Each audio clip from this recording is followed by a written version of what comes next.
Uh, Good morning, everyone. Welcome to Power Books Live. And we're very excited because we have award-winning novelist and playwright Kia Corthron on with us today. We're talking about her latest novel, the second the second novel, and it is fabulous. Uh, Moon and Mars, Moon and the Mars, right? I'm tripping all over it, but I'm so excited. It's the second novel that I'm reading. I read the first one as well. I don't know if you remember, but we met very briefly at Lesley University. You read at Lesley University, and I was just so enthralled that I stupidly bought the over 500-page book to travel with on the plane. Actually, 800 pages, the first one. Yes, 800 pages. It turned out okay because I just ended up reading it on the plane. But I was like, what am I going to do with it now that I bought it? I should have had it. I should have had it. Anyway, but I just ended up reading it on the plane, and well, not the whole thing, but I mean, it certainly kept me busy and was really exciting. And this new book is equally as exciting, set in a whole different world. And maybe we should share a little bit with the audience what it's about. I should tell them a little bit about, give them a snippet. Yeah. Well, it takes place in the years 1857 to 1863. It's in New York City in the Five Points district, which was the slum. It was the poorest area. Mhm. And there were both a lot of Irish and Black people in this neighborhood. And there was a lot of exchange between them, including sexually, their marriages. And I was really interested in addressing Black and Irish relationships at that time in New York going into the Civil War.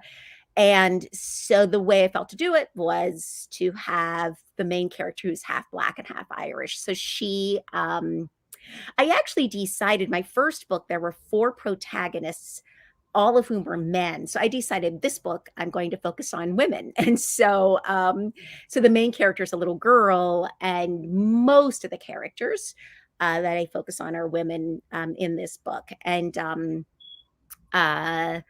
she's half Black, half Irish. She's 7 at the beginning, 13 at the end. And there's a epilogue later. That's Awesome. Theo, when you wait, I can't wait until readers meet Theo. She is one of the greatest narrators I have ever met, and I really want to meet Theo. Oh, I'm so happy to hear that. Oh my God. And it's kind of interesting traveling back with historical fiction because I've been in New York City, modern day New York City. And so reading bits and pieces about what New York City used to be, right? Or, what was New York City, back in the 1800s. I mean, it's just amazing. And one of the things that struck me about Theo is how adult she seems to be as a 7-year-old. I mean, she's like free floating around between, grandparents' houses and aunts' houses. And, and I'm thinking right now, we would be terrified to let an 8-year-old do the things that Theo is doing. What do you think? What do you think about that evolution in society? I mean, it seems really kind of. Yeah. Well, actually, also at that time, especially in this neighborhood where people were desperately poor, Yeah. often depended on the kids to work. I mean, sometimes it was just her gathering coal for the stove, but yeah, in order to get by, that was something that was a survival technique. And I think in this neighborhood, it, as I said, it was a poverty-stricken neighborhood. It was a slum, but it was her neighborhood. She knew it well. she knew the streets. She would go way uptown to, Everybody's neighborhood. her aunt lived in Seneca Village, which is a neighborhood that is no longer existent because Central Park was built over Seneca Village, or at least Central Park is huge, but part of it was at Seneca Village, which was an interesting community because there were Black people as well as Irish people, as well as there were actually at that time in New York and the country, there were a lot of German immigrants, and probably second to the Irish, I'd say. And but in Seneca Village, the gentry, the owners, were Black people because they had been there for generations. And so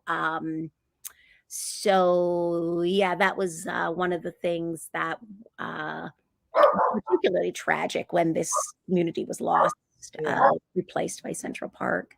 Yeah. It's sort of, we hear these stories now. Oh, the neighborhood's being gentrified and and people are being displaced, and just to go back and see how it was then, and that was still that was happening even then.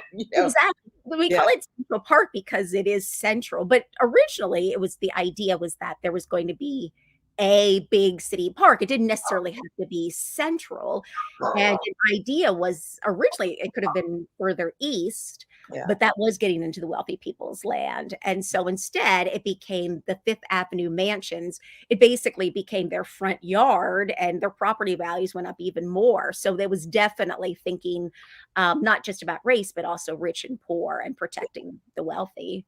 Racism and economics, I tell you, doesn't go away at all. I love Theo's two families, the Irish and the African American, and how they interact or engage, as you said. There is this, and she's learning from both worlds.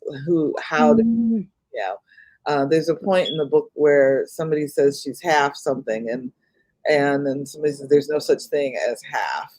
And that's something that I think that the biracial people and people of color in our world still struggle with.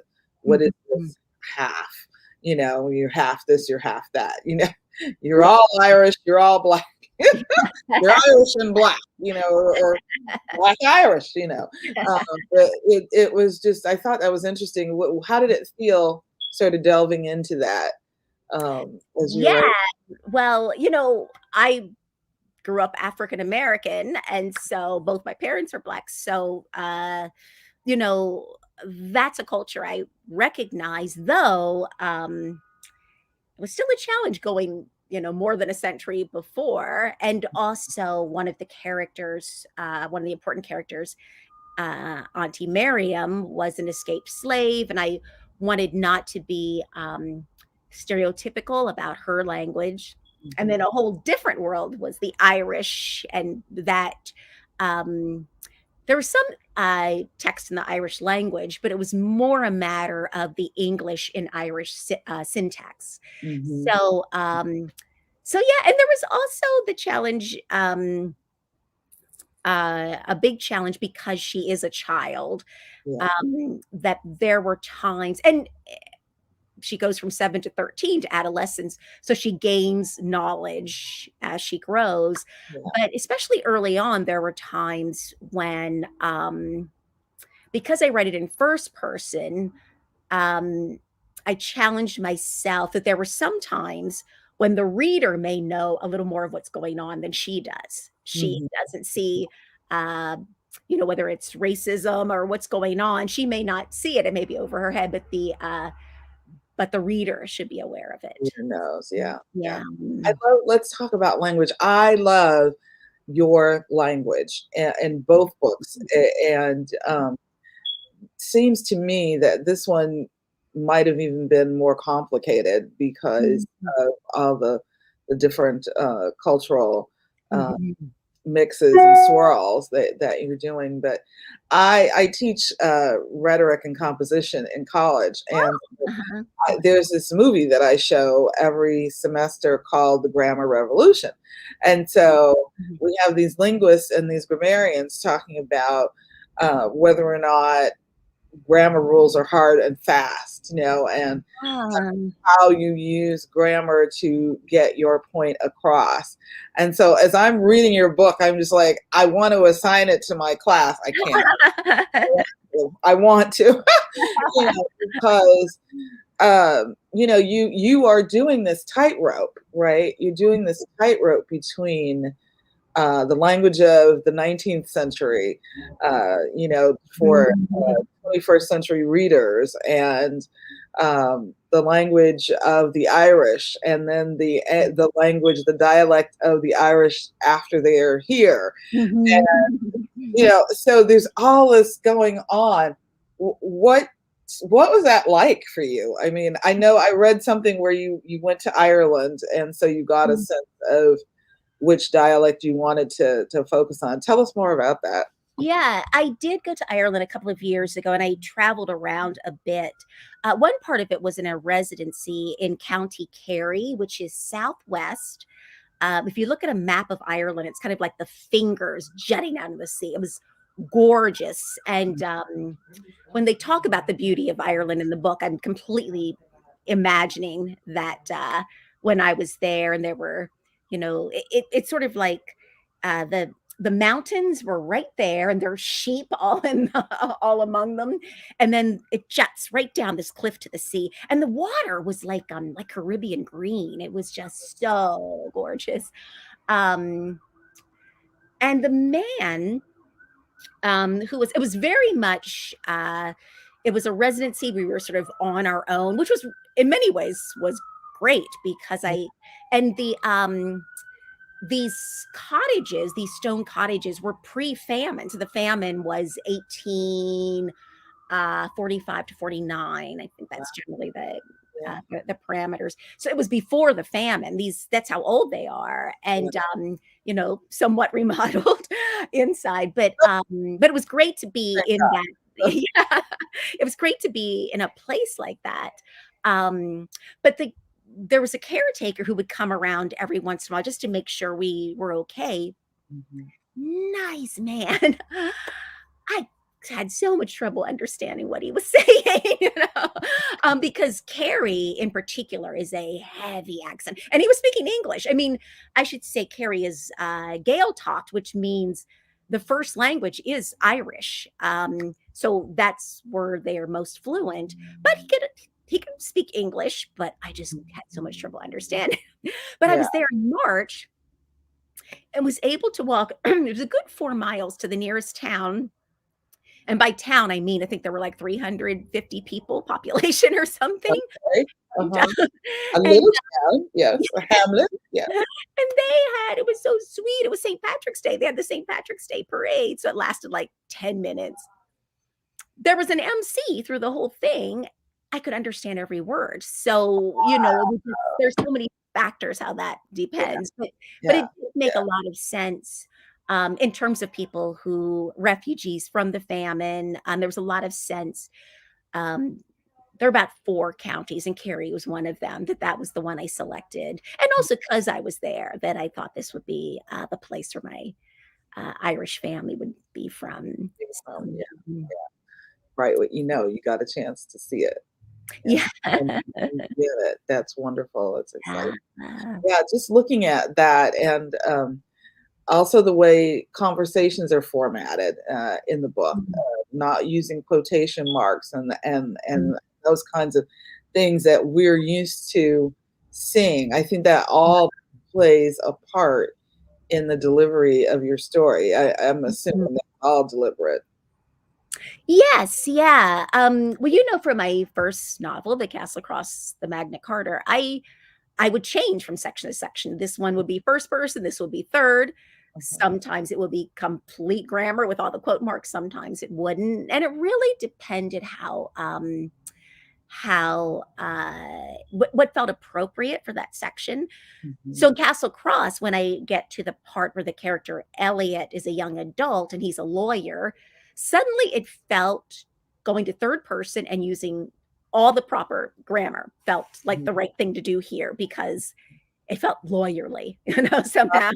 So yeah, it just sort of depends. And then with BJ, the deaf character, Mhm. because they were speaking in sign language, that Right. for the most part there were no quote marks. Yeah. So Yeah. um in this one, though, I just made a decision to go all the way through without quote marks. Although her language changes, both because she's getting older and Theo, and because of education. At some point, she starts going to school, and she's very smart from the very beginning. She has a school teacher aunt, Right. her aunt who teaches at the colored school number 3, which was also lost because Very of her special. park. So she's very much self-taught or taught by her teacher or auntie, even though she goes to school. Yeah.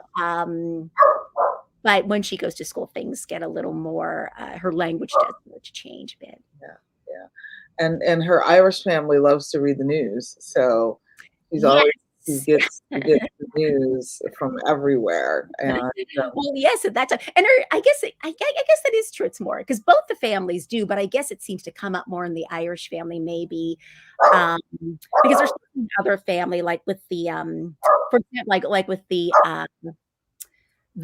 big slave auction, the huge slave auction. They're definitely reading the papers that happens in the South. They're reading the papers with that. And when Lincoln is elected, they're reading the papers. So I guess it's both families, but maybe it was a little more heavier with the Irish family.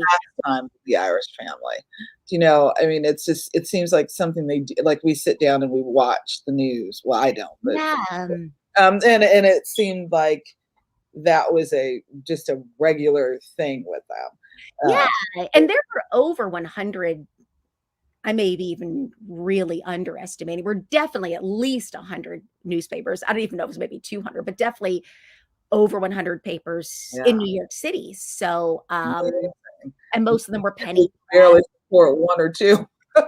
I know, and Right? they closed and closed. I mean, that's a whole depressing other story. Yeah.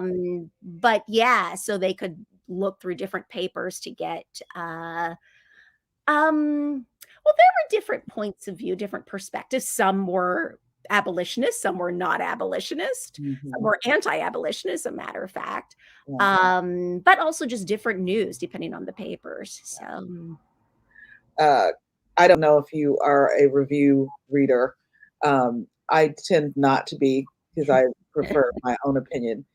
Um, I might read a review afterwards, but I prefer my own opinion going in. And so I read a Kirkus review where they seem to think that you tried to do too much. That yeah, yeah. what do You you think about that? Because I really was excited about all the history and all the everything. So what Yeah, do you think? yeah. First of all, I'll tell you, I'm also a playwright, and I don't read theater reviews. Yeah. I made a decision whether I would read reviews um, once I started writing novels, and uh, for different reasons, I wound up reading them. So I so I did read that, and it was a I will say it was a little worrisome because I was afraid it was a trend, but things have been really good since actually the one before it and since then have been very positive. But yeah, it seemed to imply that that this was a textbook. Um, an interesting I shouldn't go on and on about reviews of my own book, but an interesting thing in Yeah. the No. In the review in the Wall Street Journal was that he brought up an interesting question of when, which was I should say was positive, but he did bring up an interesting question of what happens um, when you're telling a story about history and you want to be true to that time, but you're telling it to modern readers who don't know what happened, you know? And so part of it, you're either going to cheat, so that uh, you're either going to cheat so modern readers dumb it down for modern readers, Mhm. or but I also don't want to lose modern readers, and I want to be true to that time. Mhm. And so the only way is to balance it with Mhm.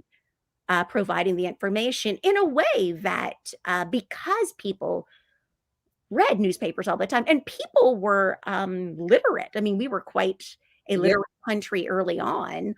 Um, and certainly in New York, there were certain organizations that it was about literacy. So, Yeah. I mean, not as literate as now, but certainly like 80%. I mean, it was a high literacy rate. So Yeah. that, I would almost venture to say that you were right the first time. I would almost say that they were more literate. People were more literate mhm, because mhm, now we're not relying on the same tools. We mhm, have advanced technology, but one of the things I love about this Grammar Revolution movie that I show every year is that mhm, it talks about the focus being different in years past, where people who were not even high school educated were way more literate than some of our high school students now. And that mhm. we look at their writings and their things and we think, oh, they were exceptionally smart. And no, they were just exceptionally well taught, right? They were just, uh, Yeah. there were some specific things that were focused on. So as I'm reading it, I guess because I don't know, maybe just because because I'm a writer, I think I'm reading it as a writer.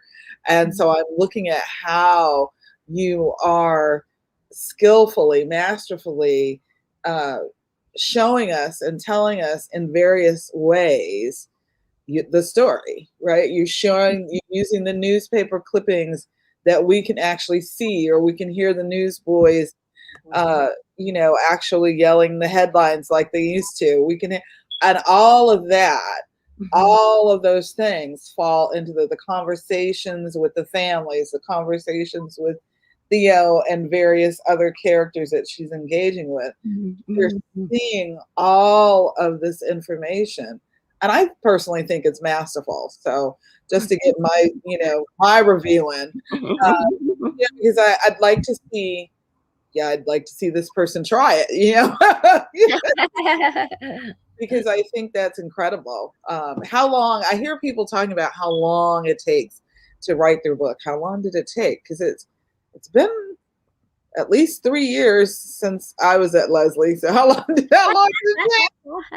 Well, I started it, um well, my first novel was released early 2016, and somewhere later in that year, I began reading some research, thinking I might write this novel, but not sure. I was just sort of reading things.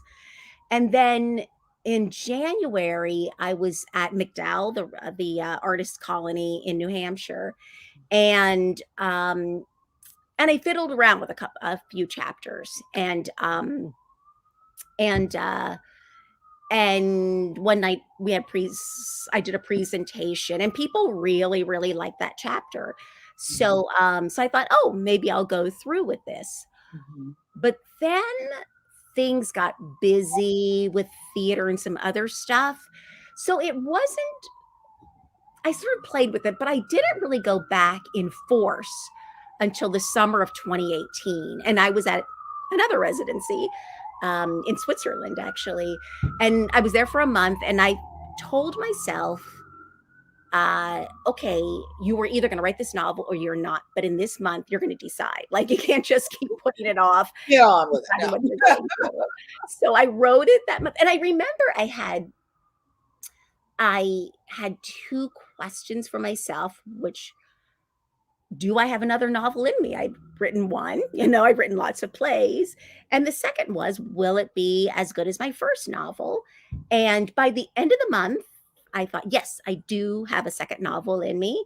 And I thought, whether it's good as the first or not, it doesn't matter. It's its own thing. So, It's a so then from then on, so I would say I did start it, as I said, research 2016, the top of 2017, but really writing in earnest mostly from like summer of 2018. yeah, yeah. So did the pandemic help or hinder?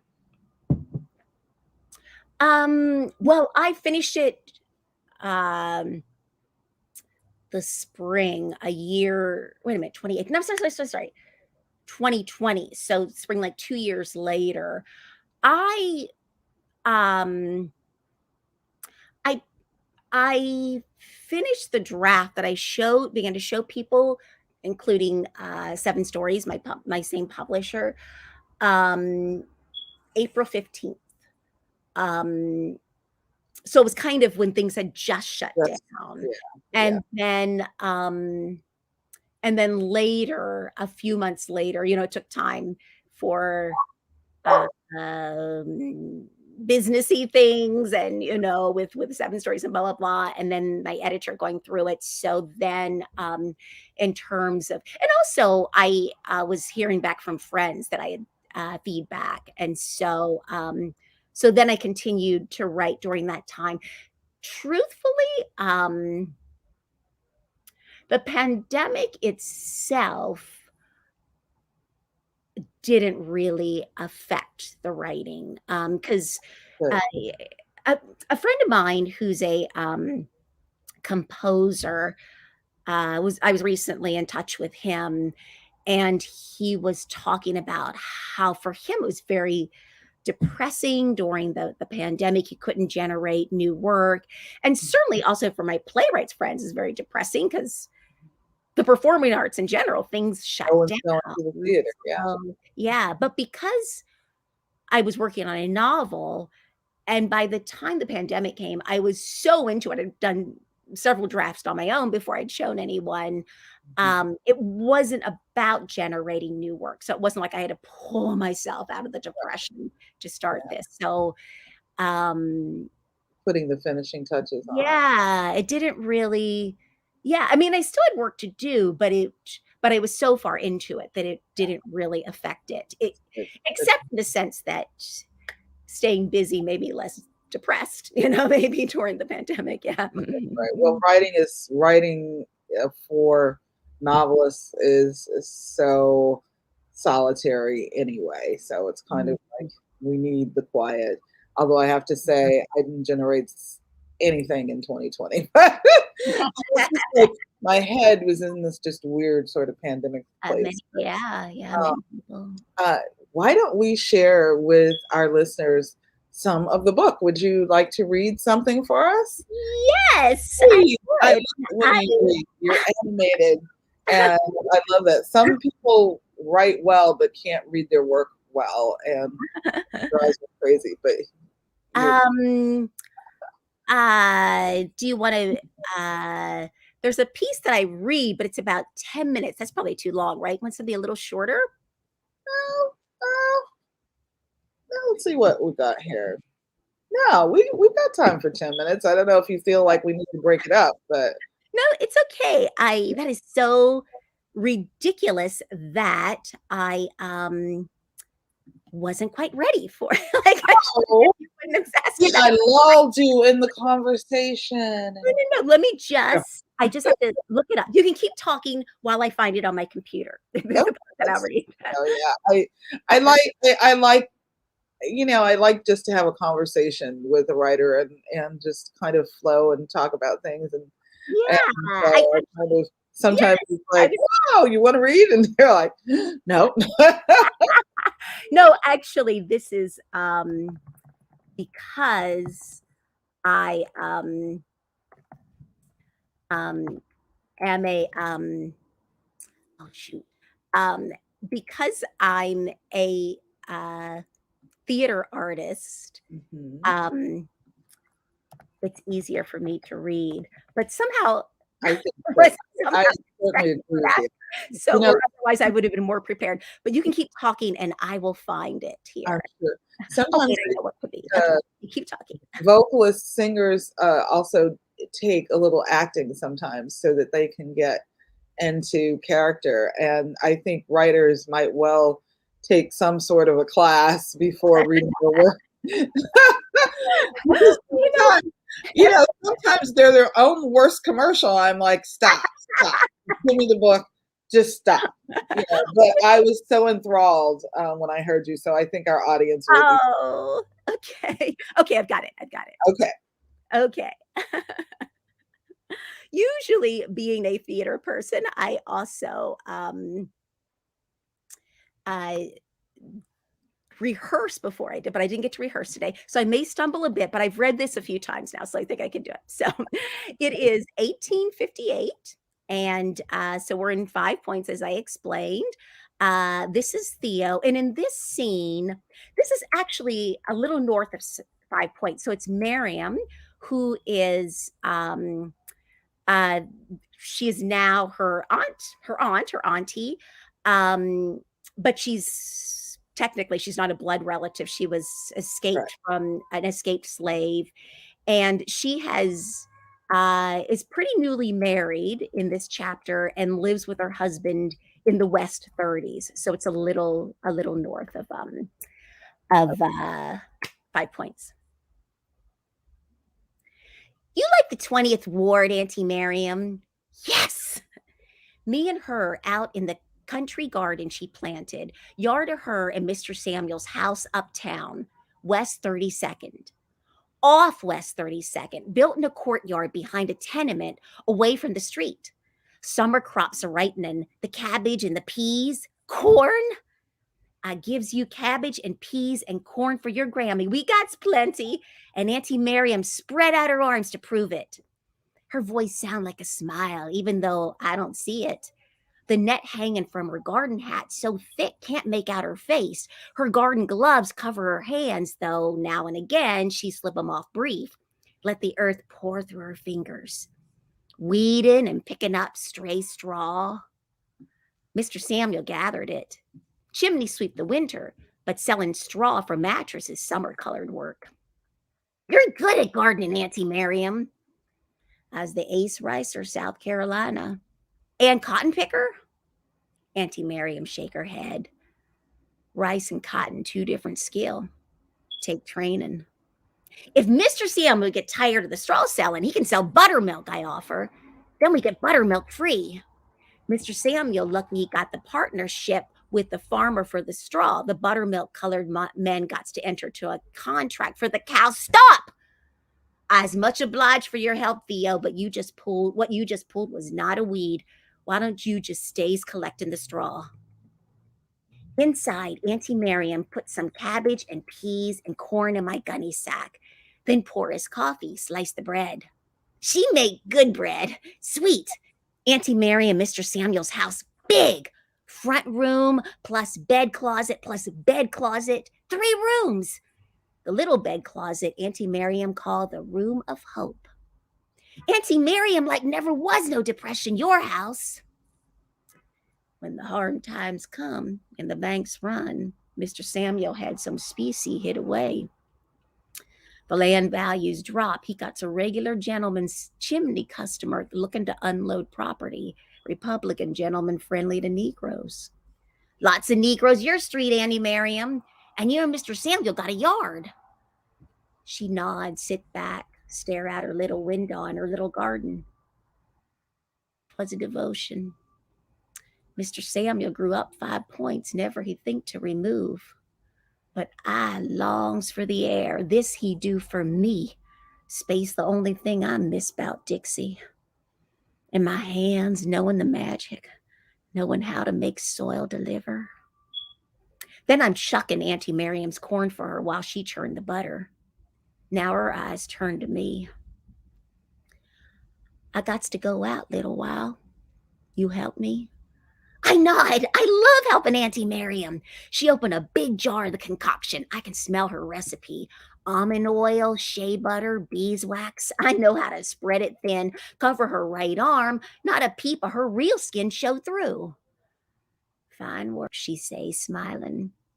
While I spread the liniment over her left arm and hand and back of her neck, she stared into her little round looking glass set on the table, applying it to her cheeks and chin and forehead and eyelids. Auntie Miriam looked funny, light skin her face and neck and hands, and dark everywhere else. But face and neck and hands, the only parts shows when she out and about, so them's the only places she need to potion. After Auntie Miriam and Mr. Samuel make their newlywed nest, she decide time to start leaving the house on occasion, and here's what I reckon. Auntie Miriam remember Miss Sally, colored boarder to Auntie Siobhan, who make herself light and pretty for the gentlemen, and Auntie Miriam want to be with the fashion. Auntie Miriam, Africa at home, mulatto in the street. I amble with her to Miss Philippa's down in Little Africa, Greenwich Village. Miss Philippa, I see right away, don't waste nice on nobody, but do acknowledge us with a civil greeting, gap between her front teeth. Auntie Miriam hand Miss Philippa some coin, and Miss Philippa passed to Auntie Miriam a little pouch. Miss Philippa give a few instructions, and that's pretty much all the words they use up. I stroll with Auntie Miriam back up to the 30s. She sigh. Guess you's big enough. There's days I worries, slave catcher right round the bend, but other days figure it never be. Why master bother? Years I'm ripe and being cultivated, yet not once he planted in me nothing fertilized to increase his crop of darkies. You understand? I nod, but I don't know what Auntie Miriam's talking about. In the distance, the thunder rumble. And I knows Mr. Samuel and me only married a short spell. Your anniversary last week, July the 7th, 4 months. 4 months. Still, she swallow. Miss Philippa know her herb. Gonna help me fill the room of hope. And Auntie Miriam's right fingers gentle caress Miss Philippa's pouch. Left hand caress her belly. Then the sky open, sheets hammering. We race to her house. Even in the rain, Auntie Miriam's light skin cream barely smudged. Want me help clean you up, Auntie Miriam? No, I gets to it. I look at her. Usually she liked to wash the high yellow off second she walked through the door. Then I remember Mr. Samuel gone before crack of dawn. Didn't get to catch a glimpse of his light wife today. Cloudburst big, not letting up. Getting toward dark and no Mr. Samuel. He got sense enough wait out the storm, she say. You too. May as well stay the night. Then she pull out a deck. Pick. First, I don't know what. I never done no cards before. Never been close to no heart, no diamond. Afraid I'm doing it wrong. Still, I go deep in the pile, glance it fast so she can't see. Leave it back atop as instructed. Auntie Miriam shuffle, pull it out. Deuce of clubs. How'd she do that? Broth and bread then. Time to hit the hay. But she ain't hitting no hay. Auntie Miriam take to her rocking chair, light her smoke, waiting for Mr. Samuel. I never seen Auntie Miriam smoke before, but now she enjoy her pipe like she was born to it. I stand at the doorway of the room of hope, which is where I'm supposed to hit the hay, but I'm not ready to. I help wash the dishes, Auntie Miriam. I gets to him directly. She puff, eyes on the dark out the window. I never seen Auntie Miriam lazy at Grammys. I like it. But wonder why she prolonging a chore. Then I know she don't want to stick her hands in no water yet. Now you really look like my Auntie Miriam. She turned to me, eyebrows a question. Or my mother, I giggle, except my mother was Irish. She couldn't look like her. Auntie Miriam's eyes stuck on me. I chuckle, but my laugh's starting to lose air.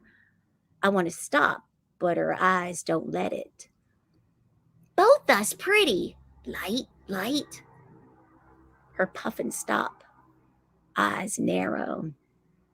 You know why I do this, Theo. I stare. Auntie Miriam never sterned to me like that before. I nod.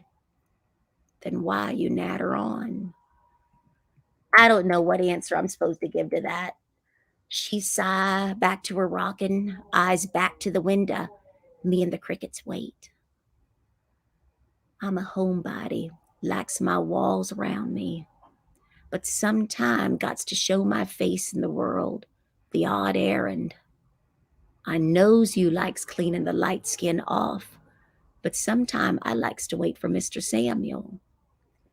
Which is just what I reckoned, waiting for him to see her pretty and light, but figure best keep that reckoning to myself.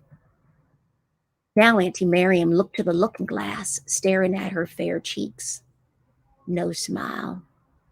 She speaks soft, like more talking to the mirror than to me. No kidnapping me back whipping chain. South Carolina ain't never finding their dark-skinned Lizzie. Not on the street, nohow. Then we both quiet till my yawns sneak up and bellow. In my dream, I'm walking down Broadway with Auntie Miriam, and here come the slave catchers. Then I see Auntie Miriam forgot to put on her light-skinned disguise. Scared for her. You seen Lizzie? One of them say. I shake my head. No, no, no. But surely they see my heart pound through my chest. Then Auntie Miriam beside me takes a laugh and hold her belly rolling on the ground. The funniest joke. I start to smile, then feel my water. Wake up, slip outside to the Irish shanty, which is something I recently heard Great Uncle Fergus mutter, but when I said it, Kathleen and Cousin Eileen snapped, call it WC, outhouse, privy. Outside, no more rain, just the mud. Walk back when I'm done. On the stoops, a pail of water for clean and dirty feet. Rub them till they glisten, then step inside. A murmur from the other bed closet. Mr. Samuel must have come home while I was emptying myself. Creep back to the room of hope.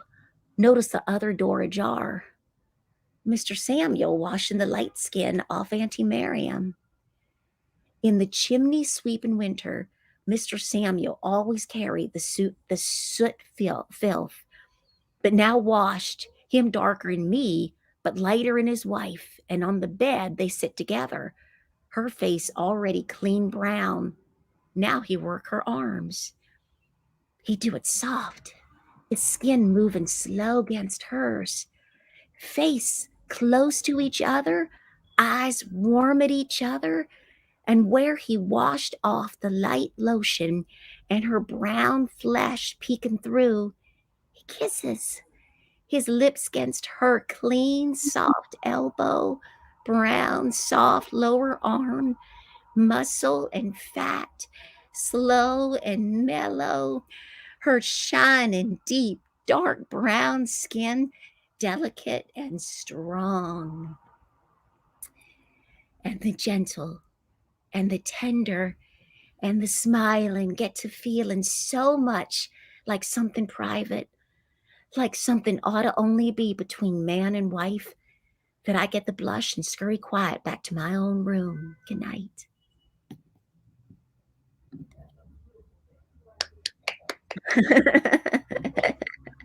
I remember that. And that just it thank you so much. I hope everybody was just as entertained, but I think that that's one of those sections that you talk about where Theo doesn't really get it. She's not quite sure what's going on, while the rest of us, Yes. the rest of us, we do know. So what an exquisite reading, and thank you for sharing it with us. The book is really, really good. I'm not just blowing hot air at you. It's really, really good. And so you need to get it. It is on sale at Powher Books today and every day for 20% off. I'm actually beating out my huge competitor whose name I never mention. Yes. Go on there and buy your copy, and also buy your copy of the first novel, because I've got that one on there too. Yes, The Castle Across the Magnet Carter. Yes, and soon we'll have the your play books too in stock, but we don't have those yet. But it's just great. I love to always kind of get to know our authors and ask them sort of trivial questions like, what is your favorite book written by a woman? Since Power Books only You know said. what? Let me think about that. My computer is telling me it's going to die. It'll take me 1 second to Okay. in. Yes. We don't want it to die. Stay with us, computer. Okay, I'm good now. My favorite book written by a woman. Wow. There could be so many. I mean, I can totally name like the obvious, like Beloved, is definitely up there. I Jane Eyre. Yeah. I recently read a book by, I was going to say a British author, but she's actually Welsh. Do you know Sarah Waters? Oh no, I don't. I read this book called oh my gosh, now I'm going complete The Paying Guests. The Paying Guests. Yes. Yeah. That really kind of blew me away. Oh, got to find that. Yes, I read a book recently called Barn 8 by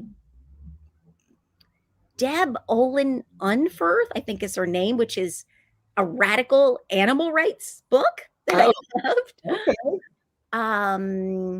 Awesome. I love. I've recently come across the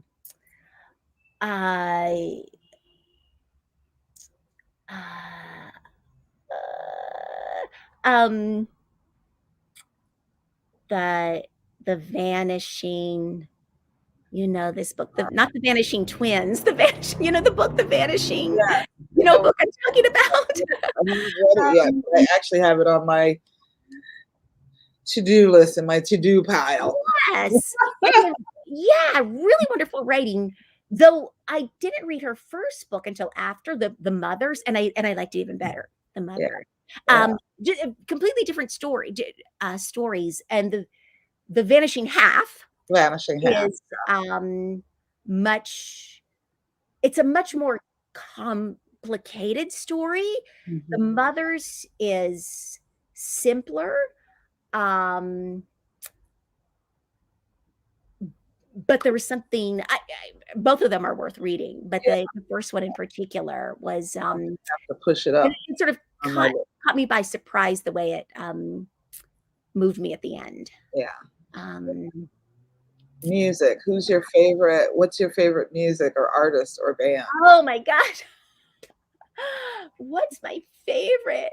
Oh my gosh. I like so much old music. Mm-hmm.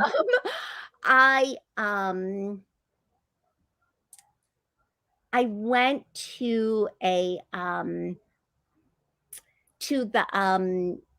this summer to the Grand Canyon. Never seen the Grand Canyon before with a friend, and I'm coming back. Was playing like Stevie Wonder, right? And because I should say we were in at Las Vegas. It's like a few hours drive back, and so we were playing Stevie Wonder. So that's where I am. Yeah. yeah. Stevie Wonder, yay! Yes. Inner Visions or Hotter Than July. Yes. Totally. It's interesting because he goes through different periods. I mean, he was brilliant from the beginning when you talk about fingertips, right? Yeah. But it is interesting how it's hard to say it got more sophisticated because he was so sophisticated when he was a child. But there was something that added as it went more. And I don't love it anymore, but I just see the growth in a certain way as an artist. When you get to like a lot of layers. Yeah, like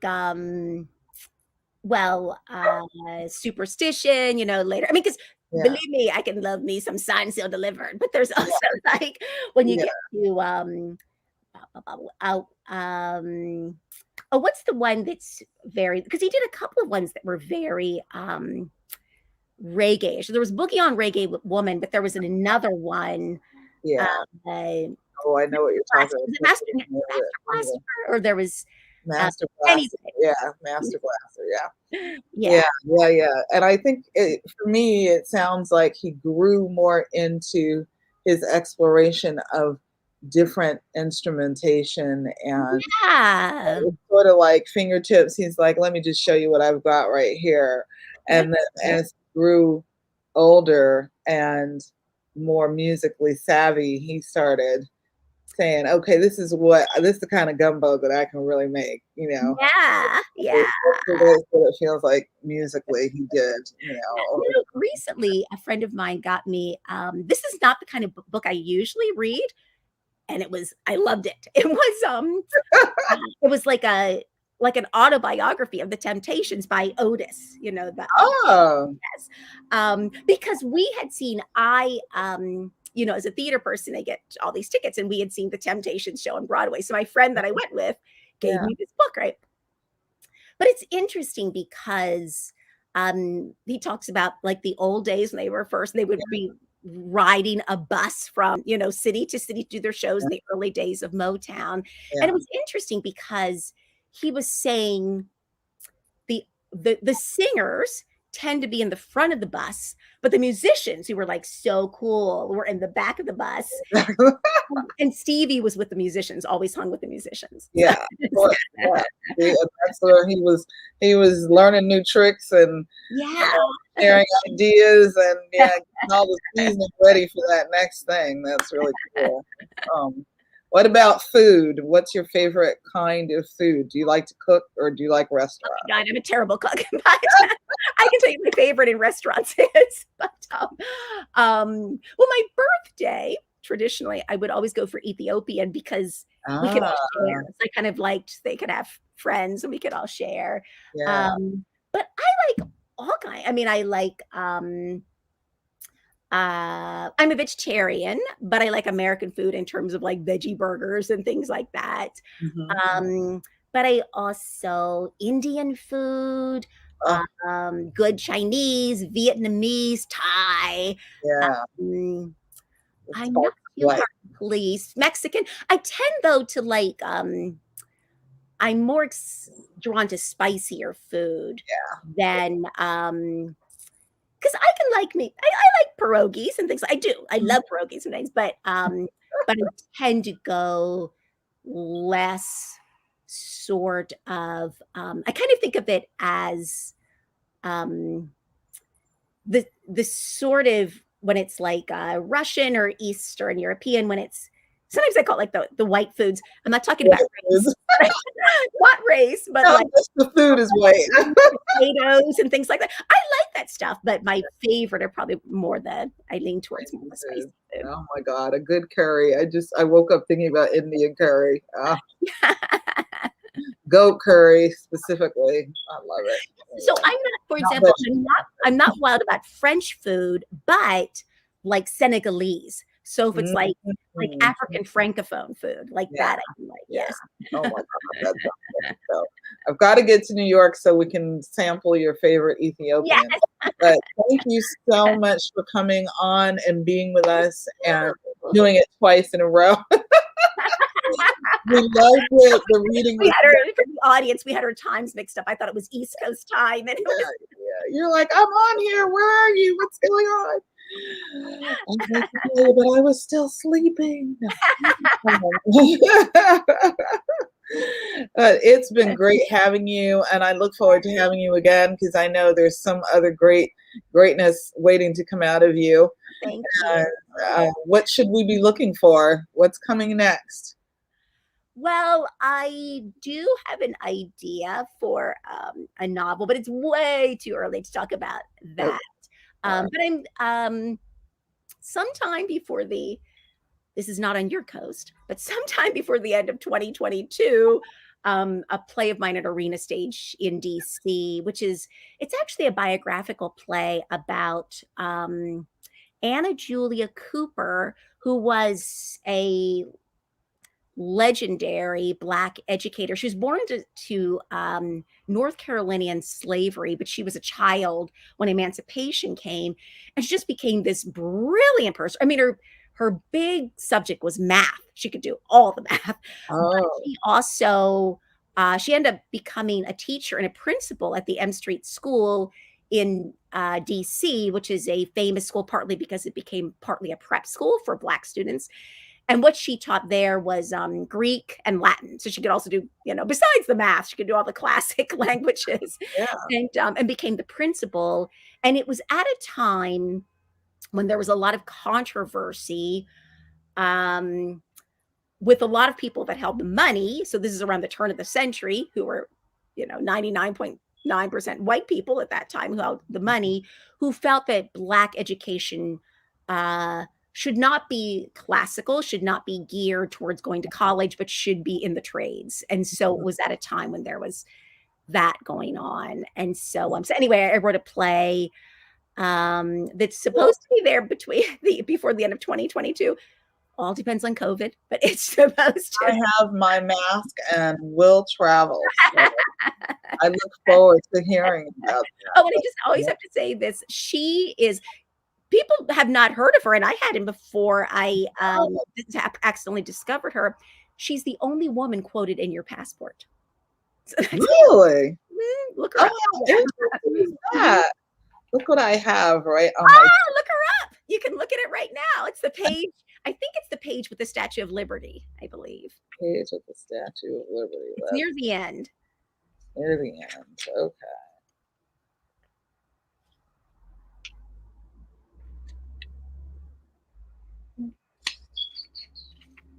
Mine may be defective. No.